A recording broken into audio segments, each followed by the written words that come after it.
வாலிப பிள்ளைங்க, நீ எனக்கு கவலைப்படாது. உன் கூட இருக்கிறவங்க உன்னை காட்டிலும் கொஞ்சம் உயரமா இருக்கலாம். வசதியில சொல்றேன், படிப்புல சொல்றேன், எல்லாத்துலயும் சொல்றேன். நீ ஒண்ணு இல்லாம இருக்கலாம். இயேசு உன்னை தேடி வந்திருக்கிறார்மா. உலகத்தின் ஞானத்தை காட்டிலும் அவருடைய ஞானம் மேன்மை உள்ளது. இந்த ஞானம் உனக்குள்ள வருகிறது. நீ இந்த நாட்கள்ல கஷ்டப்பட்டிருக்கலாம். அந்த வாலிப வயதில் குடும்பத்தினால சில சூழ்நிலைகள்னால அவனுடைய ஃபியூச்சர் என் கர்த்தர் எப்படி வைக்க போகிறார் தெரியுமா? என் கர்த்தருடைய எப்படி ஆசீர்வதிக்க போகிறார் தெரியுமா?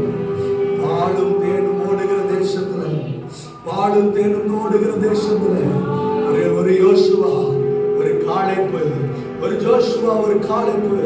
அதுக்கப்புறம் ஜோஷுவாவுக்கு எந்த எதிர்ப்பு வரல, ஜோஷுவாவுக்கு விரோதமா எந்த முறுமுறுப்பு வரல. உன்னுடைய எதிர்காலம் அப்படி இருக்க போகிறது, உன்னுடைய ஃபியூச்சர் அப்படி இருக்க போகிறது.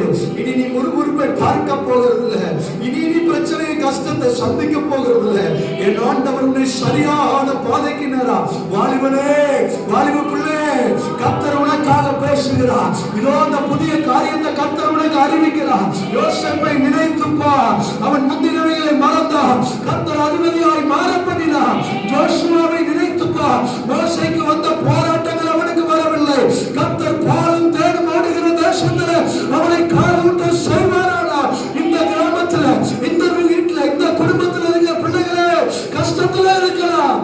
உங்க ஃபியூச்சர் பாலும் தேனும் ஓடுகிற காலால் தேசம். எத்தனை வாலிப பிள்ளைங்க நம்புறீங்க? எத்தனை தேவ பிள்ளைங்க